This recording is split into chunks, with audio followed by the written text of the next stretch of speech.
일전에 설교하면서 제 아버지에 대해서 말씀드린 적이 있는데요, 오늘도 말씀을 드리게 되는 것을 널리 양해해 주시기 바랍니다. 아버지는 슬하에 5남매를 두셨습니다. 재미있는 것은 오랫동안 군 생활을 하셨기 때문에 5남매가 고향이 다 다릅니다. 강원도로부터 시작해서 경상도, 전라도, 충청도까지 하여튼간 전국을 다니시면서 부대를 옮기실 때마다 자식들을 낳으셨습니다. 아버지께서 전역을 앞두시고는 서울에서 근무하셨기 때문에 그때 막내인 내가 서울에서 태어났습니다. 그래서 내 고향이 서울입니다. 네. 가족들이 모이면 내가 놀리는 거 있죠. 형님, 누님들은 다 지방 출신이고 나는 이래봬도 서울특별시 시민이라고 어깨를 으쓱거리면서 자랑합니다. 그러던 내가 정작 군생활을 할 때는 강원도에서 아들을 낳았고요, 다시 충청도로 부대 발령을 받고는 옥천에서 딸을 낳았습니다.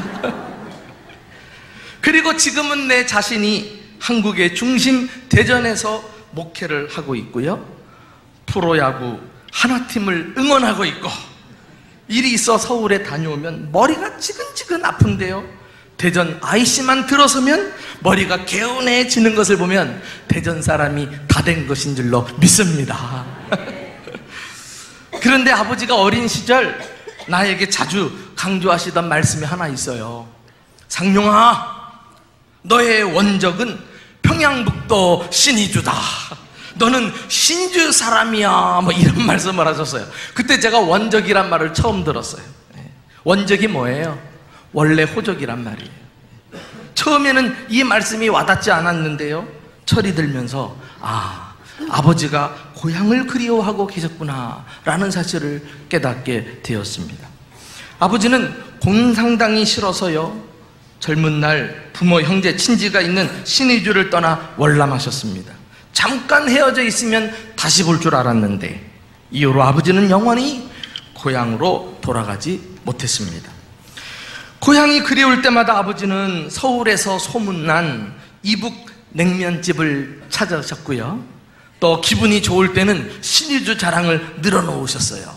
야, 지금은 달라졌지만 우리 때는 신의주가 빛가 번쩍했다. 공장도 많았고 철길도 놓여있고 철다리도 있고 막 그러면서 한경직 목사님이 우리 집에 신방도 왔다 뭐 이렇게 자랑을 하신 것이 기억이 납니다. 나도 어느새 그때의 아버지 나이가 되었습니다. 설이나 추석이 되면 9년 전에 돌아가신 아버지가 더욱 생각이 납니다. 그리고 마음 한켠에는 통일이 되면 아버지의 고향, 아니 나의 원적인 신의주에 꼭 가봐야지 하는 생각이 자리를 잡고 있습니다. 그 누가 고향을 그리워하는 마음을 막을 수 있겠습니까? 그래서 해마다 명절이 되면 고생길마다 하고 내가 태어나고 부모 형제가 있는 고향으로 찾아가는 것이 아닐까요? 그런데 교우 여러분, 이거 아십니까? 우리에게는 모두 원적이 있다는 사실을, 내가 태어난 육신의 고향이 있듯이 우리에게는 영혼의 고향이 있다는 것을 아셔야 할 것입니다. 예수님 믿는 사람은 누구입니까? 이 세상에서 그 고향을 그리워하듯이 또한 장차 우리가 들어갈 하늘의 집, 곧 천국을 그리워하며 사는 사람들입니다.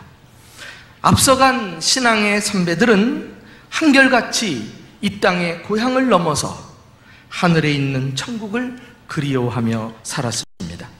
오늘 본문인 히브리서 11장은 잘 아는 대로 믿음장입니다. 믿음의 선배들의 이름 목록이 열거되어 나옵니다. 아브라함, 그리고 그의 아내 사라, 아들 이삭, 그리고 야곱 등등등. 그런데 그들의 믿음을 보면 중요한 특징 가운데 하나가 바로 하늘나라, 천국에 대한 믿음이었습니다. 그들은 하나님께서 당신의 백성들을 위해 하늘의 한 성, 처소를 예비해 놓으셨음을 믿었고요, 그것을 사모하며 살았던 것입니다. 우리가 직접 오늘 본문에서 그 대목을 직접 확인해 보도록 하겠습니다. 16절 말씀 함께 읽어보실까요? 자, 시작. 그들이 이제는 더 나은 본향을 사모하니 곧 하늘에 있는 것이라. 이러므로 하나님이 그들의 하나님이라 일컬음을 받으심을 부끄러워하지 아니하시고 그들을 위하여 한 성을 예비하셨느니라. 본문은 천국을 가리켜서 더 나은 본향이라고 표현하고 있습니다. 다시 말해 믿음의 조상들은 그들이 찾았던 고향이 이 땅에 있는 것이 아니었습니다. 그보다 더 좋은 곳, 하나님의 나라, 하늘에 있는 고향이었습니다. 그들은 더 나은 본향을 사모한다는 말로 표현하고 있는데요, 이 사모한다, 이것은 사랑하는 대상을 향해 손을 쭉 뻗치는 것을 의미해요. 그리고 그 단어 속에는 열렬히 갈망한다는 의미를 담고 있습니다. 그러니까 닿을 듯 말 듯 손을 쭉 뻗으면서 그 나라를 간절히 열망하며 살았던 믿음의 조상들의 태도를 엿볼 수가 있습니다. 몇 년 전에 미국의 한 여론조사 기관이 미국인들을 대상으로 조사를 했어요. 질문 중에 하나가 당신은 천국과 지옥을 믿습니까? 라는 질문이었는데요, 그런데 신기하게도 80% 이상이 천국과 지옥이 있다고 믿는다고 대답을 했습니다. 예수님을 믿지 않는 사람들도 본능적으로 하나님을 인정하고 천국과 지옥이 있음을 알고 있다는 사실을 보여줍니다.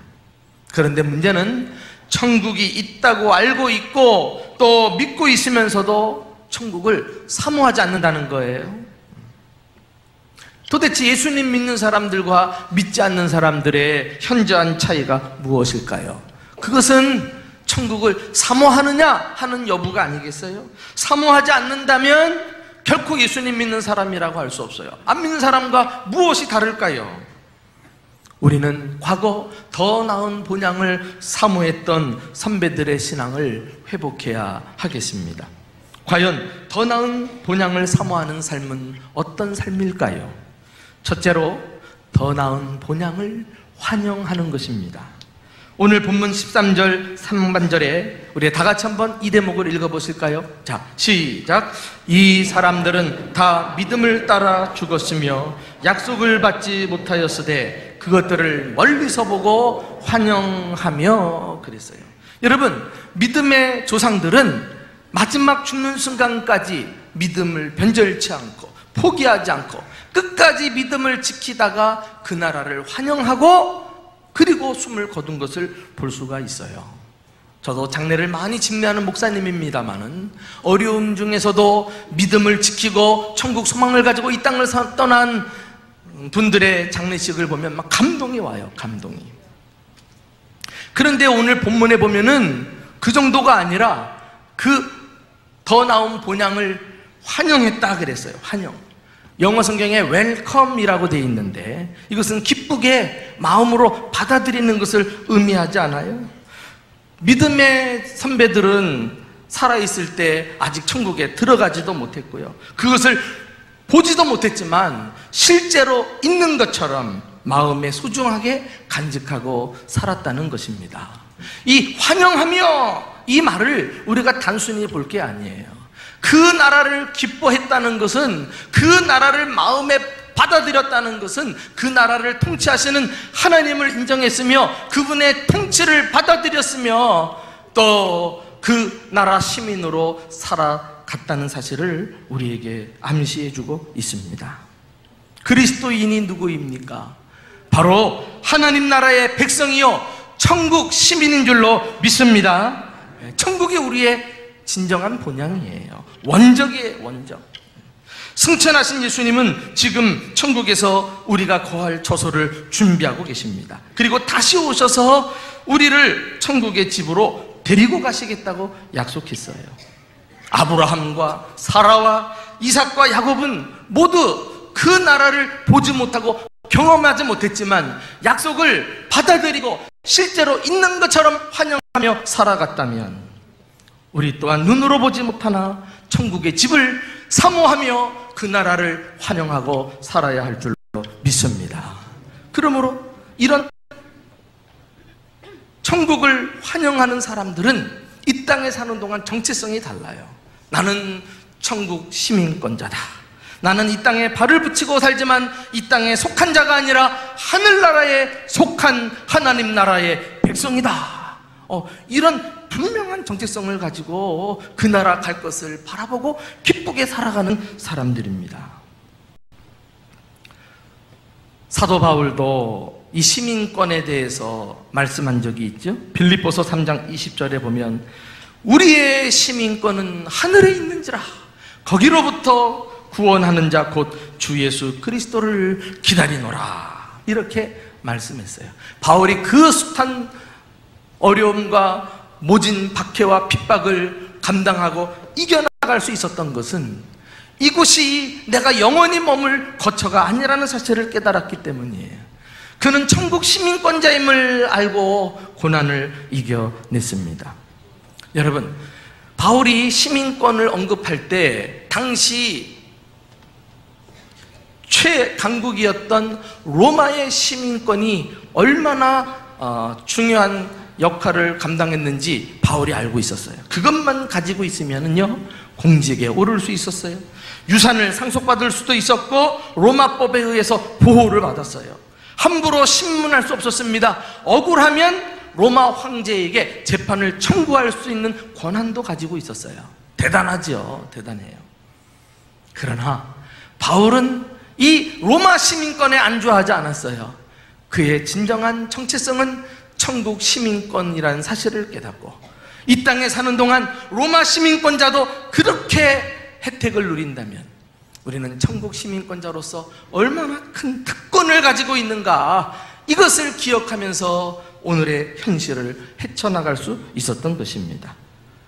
천국의 시민권자는 하나님의 각별한 사랑을 받아요.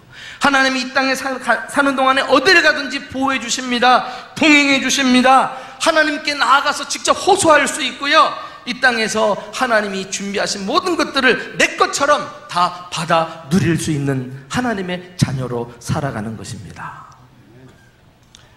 이 사실을 우리는 항시 잊지 말고 이제 절기를 앞에 두고 고향 앞으로 다 흩어지겠습니다마는 우리의 발걸음이 단지 육신의 고향을 넘어 저 천국에까지 닿아서 천국을 사모하고 환영하며 천국 시민권자로 살아가는 저와 여러분 될 수 있기를 예수님의 이름으로 축원합니다.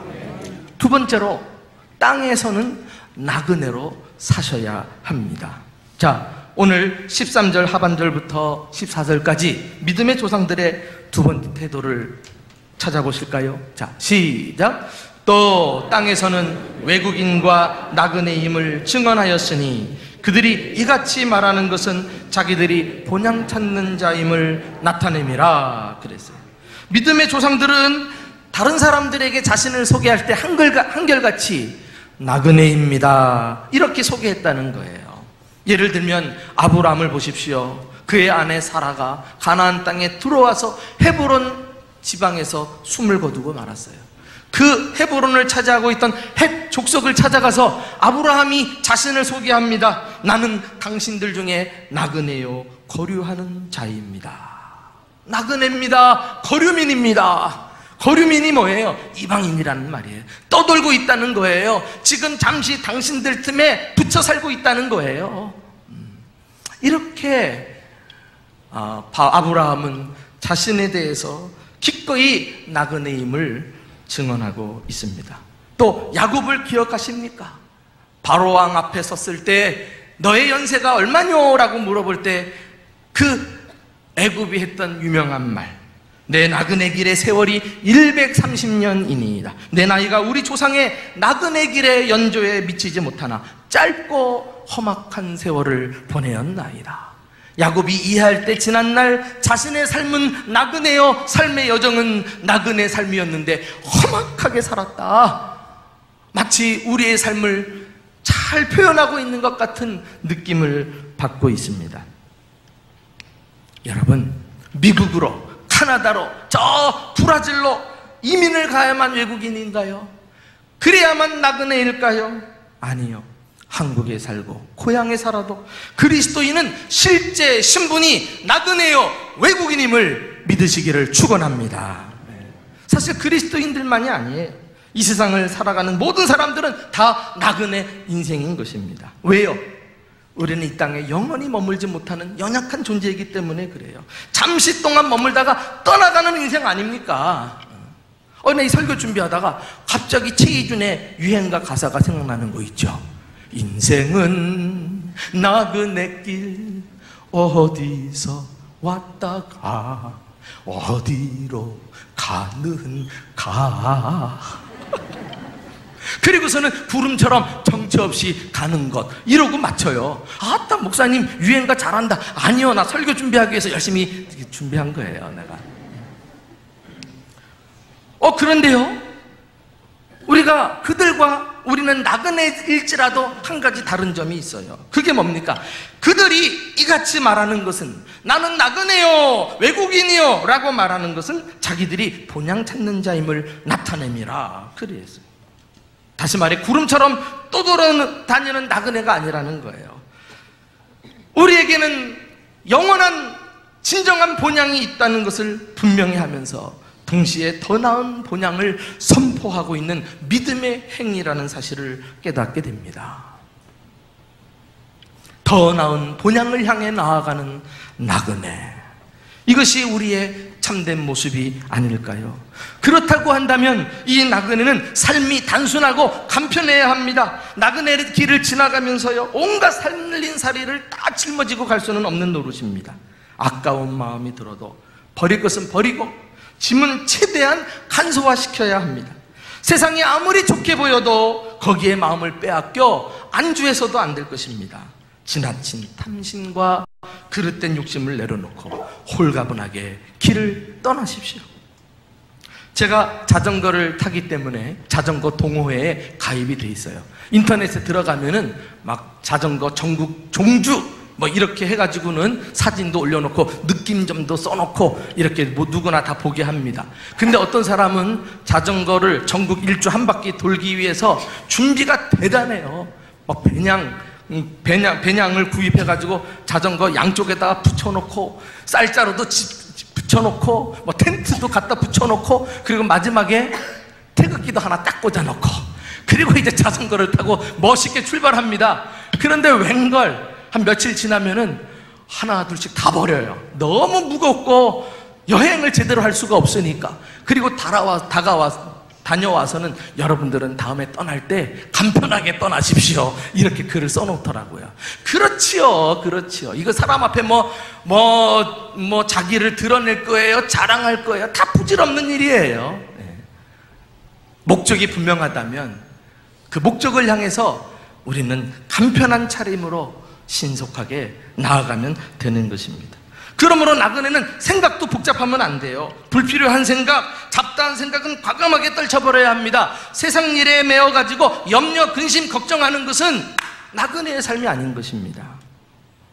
베드로전서 5장 7절 보면 너희 염려를 다 주께 맡기라, 이는 그가 너희를 돌보심이라. 나그네는 천국의 왕이신 하나님께서 그의 백성들을, 그의 자녀들을 친히 이 땅에 있는 동안도 돌보실 것을 믿고 이 세상 염려로 고민하지 않고 홀가분하게 마음 편하게 살아가는 법을 배워야 할 것입니다. 그래서 생각이 단순해야 돼요.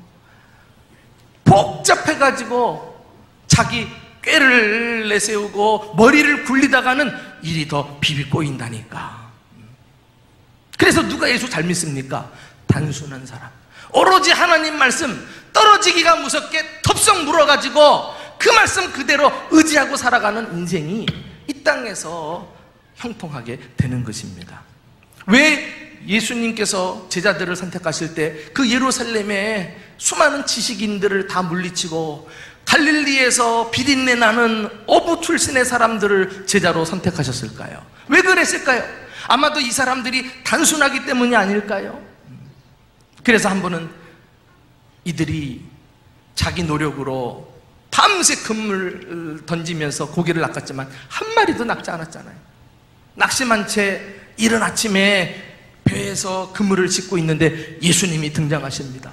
그 모습을 보시고 베드로에게 말씀하셔요. 깊은 데로 가서 그물을 던지라. 무슨 말씀이에요? 이 갈릴리 바다에 가난한 자기처럼 더 잘 아는 사람이 없어요. 고기를 낚는 것은 선수입니다. 선수. 그런데 뜬금없이 한 청년이 나타나서 자기가 지금까지 밤새 애를 썼는데 다시 가라는 거예요. 그곳은 물고기도 있지도 않을 건데 말이지. 그러나 베드로가 우리에게 보여준 게 뭐예요? 얻은 것은 없지만은 말씀에 의지하여 내가 그물을 내리리라.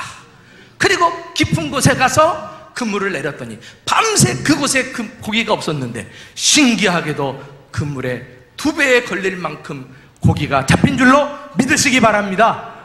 이것이 우리가 살아가는 방법이에요. 이것이 이 땅의 나그네로서 우리가 어떻게 살아가야 되는지 일러주는 중요한 원리입니다. 말씀을 듣기가 무섭게 단순하게 반응하십시오. 말씀에 의지해서 전폭적으로 믿음으로 살아가십시오. 그러면 오늘날도 우리 삶에 놀라운 기적이 일어날 줄로 믿습니다. 이렇게 복잡한 생각을 내려놓고 천국을 향해 나아가는 나그네들은 오직 한 가지만을 생각하는 사람이에요. 한 가지에 집중하면 거기서 에너지가 나온다니까. 무엇이에요 그게? 마태복음 6장 33절 너희는 먼저 하나님의 나라와 그의 의를 구하라. 그리하면 이 모든 것 먹고 자고 입고 하는 것을 하나님이 더해 주시리라. 책임져 주시리라. 믿으십니까 여러분? 그래요. 오로지 하나님 나라 구하고 그 나라 왕성하기를 원하고 그 나라를 이 땅에 확장하기 위해서 힘을 쓰면 하나님이 다른 것을 책임져 주신다니까. 이제부터 삶을 단순화하세요. 괜히 어줍잖니 세상 사람들 부러워하면서 그 사람들 쫓아가려고 노력하지 마세요. 어차피 그 길은 우리 길이 아닙니다. 그들의 삶의 노선은 우리와 다릅니다. 과도한 욕심을 내려놓고 오직 한 가지 하나님 나라에 집중하며 살아가는 우리가 되어야 하겠습니다. 우표 수집이 취미인 한 장로님이 계셨어요.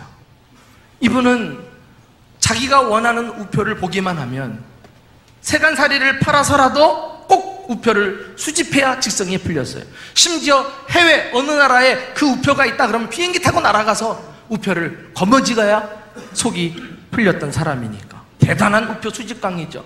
그런데 하루는 기쁜 마음으로 우표책을 넘기고 있는데 자기가 애지중지하는 우표가 하나 사라져버린 거예요. 그것을 보고 기겁을 해가지고 이른 아침부터 집안을 다 들러엎어가지고 우표를 찾아다니기 시작합니다. 늦게 되도록 우표를 찾지 못해요. 이 모습을요 아내 되는 권사님이 가만히 지켜보다가 참다 한마디 일침을 가합니다. 여보, 당신은 잃어버린 영혼을 위해 이토록 가슴 아파해 본 적이 있나요? 그 말을 듣는 순간 머리를 해머로 맞은 것 같은 충격을 받았어요. 장로님은 잠시 눈을 감고 묵상을 했습니다. 그리고 결단을 내렸어요. 주님, 내가 앞으로 우표를 내려놓겠습니다. 이제부터 전도하며 살겠습니다. 여러분, 무엇이 우리의 발목을 붙잡고 있나요? 무엇이 천국을 향한 사모의 마음을 빼앗고 있나요?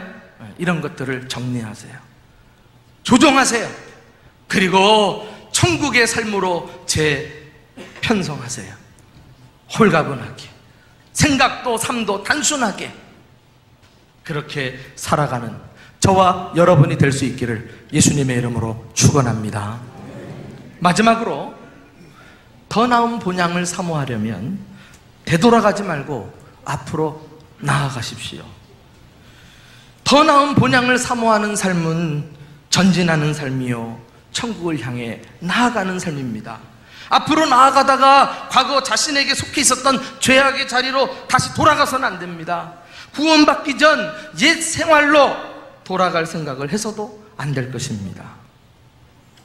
오늘 15절 16절 말씀을 보면 믿음의 조상들의 태도가 또 나타나 있는데 우리 함께 이 점을 염두하면서 읽어보실까요? 자, 시작.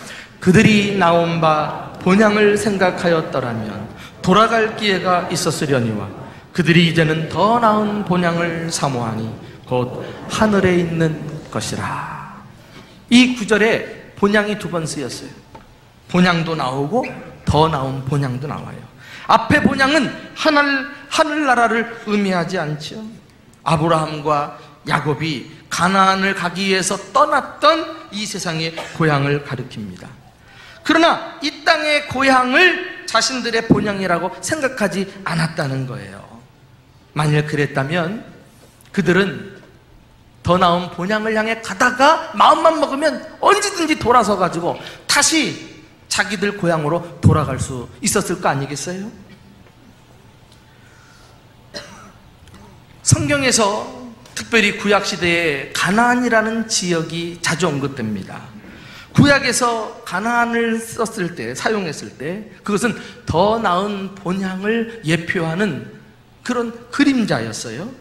하나님은 믿음의 조상들에게 가나안 땅을 약속하셨고 그것에 들어가는 것을 하늘나라에 대한 믿음으로 간주해 주셨습니다. 그러나 가나안 땅에 들어가는 것이 쉬운 일이 아니죠. 수많은 시련을 만납니다. 환난을 통과해야 됩니다. 무수히 많은 적들과 싸워서 희생을 치루어야 합니다. 아니, 처음부터 자기에게 익숙한 친지 아비집을 떠나는 것 자체가 힘든 일이니까. 그러나 그렇게 해서 출발한 나그네의 순례를 믿음의 조상들은 중도에서 포기하지 않았어요. 다시 그들 고향으로 되돌아가지도 않았습니다. 그들은 기어코 가나안 땅에 들어가서 약속의 땅에 주인이 되었고 그 땅에서 죽고 그 땅에서 장래를 지냈어요. 아마도 이 땅에서 고향을 찾는 사람들이었다면 얼마든지 자신들이 태어난 고향으로 돌아갔을 거예요. 그래서 그곳에 가서 죽어 장사 지내지 않았겠어요? 그러나 그들은 이 땅의 고향을 찾지 않고 하나님의 약속을 거머쥐고 굳이 가나안 땅에 가서 다 죽은 바 된 것입니다. 심지어 여러분, 요셉을 기억하십니까? 애굽의 총리가 되지 않았어요? 그렇게 출세해놓고도 애굽에서 죽으면서도 그 후손들에게 뭐라 그랬어요? 너희가 애굽을 나갈 때 내 해골을 메고 올라가라. 애굽은 자신이 영원히 거주할 지역이 아니야. 그 하나님의 약속의 땅 가나안을 바라보면서 이 후손들에게 소망을 부탁하지 않아요? 이것이 더 나은 본향을 사모하는 사람의 삶인 것입니다. 나는 선교사님과 관련해서 한 번은 들어봄직한 매우 고전적이고 그러나 감동적인 실화 한 토막을 여러분에게 소개하고 설교를 마치고자 합니다. 아프리카에서 오랜 세월을 헌신한 한 늙은 선교사가 안식년 휴가를 얻어 고향인 미국으로 배를 타고 돌아오는 길이었습니다. 마침 그 배에는 아프리카로부터 사냥을 갔다가 돌아오는 미 합중국의 대통령 일행도 타고 있었습니다. 샌프란시스코 항구에는 대통령을 환영하기 위해서 장관들을 비롯한 많은 관리들이 운집해 있었습니다. 대통령이 배에서 내려오자 예포 소리가 울립니다. 붉은 카펫이 깔립니다. 군악대의 우렁찬 연주를 뒤로하고 대통령과 그 일행은 전용 승용차를 타고 빠져나갔습니다. 대통령 일행이 출구를 빠져나가자 배에서 대기하고 있던 승객들이 하나둘 내리기 시작합니다. 한평생 고독과 씨름하고 고통과 싸우면서 복음을 위해 열악한 아프리카에서 헌신했던 이 노 선교사는 맨 나중에 배에서 내렸어요. 그를 마중 나온 사람도 없습니다. 쓸쓸하고 고독한 모습으로 선착장을 빠져나오는 선교사의 입에서 탄식이 터져나옵니다. 하나님 아버지, 그저 사냥을 다녀오는 대통령인데도 저렇게 열렬하게 환영을 받는군요.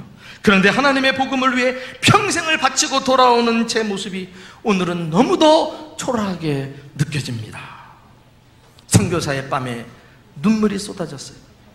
그때 갑자기 구름 사이로 석양의 찬란한 햇빛이 쏟아지기 시작합니다. 그리고 눈물을 떨구고 있는 선교사의 마음에 음성이 들려왔어요. 사랑하는 아들아, 너는 아직 고향에 돌아오지 않았단다. 네가 고향에 돌아오는 날 내가 친히 너를 마중 나가러 나가마. 군악대나 붉은 주단이 아니라 천사들의 대합창과 함께 황금길을 나와 함께 거닐자구나. 잊지 마라. 너는 아직 고향에 돌아오지 않았단다. 바로 예수님의 음성이었습니다. 순간 이 사실을 깨닫고 난 이후에 안식년을 마치고 선교사님은 다시 아프리카로 돌아가서 더 헌신하고 사명을 완수했다고 합니다. 사랑하는 교우 여러분, 예수님 믿고 더 나은 본향을 사모하고 계십니까? 예수님은 우리의 거처를 만드시고 우리를 데리러 오시겠다고 약속하셨습니다. 그것은 아직 우리 손에 잡히지 않습니다. 우리가 들어가지도 않았습니다. 그러나 믿음의 조상들처럼 그 약속을 환영하고 이 땅을 나그네로 살면서 중도에서 포기하는 것 없이 우리는 천국을 향해 나아가는 순례자들이 될 수 있기를 예수님의 이름으로 축원합니다. 이제 오늘 이후로 전국 각지로 흩어지겠죠. 여러분의 발걸음이 단지 육신의 고향을 찾아가는 것으로 끝나지 않고 천국을 향해 나아가는 위대한 발걸음이 될 수 있기를 예수님의 이름으로 축원합니다.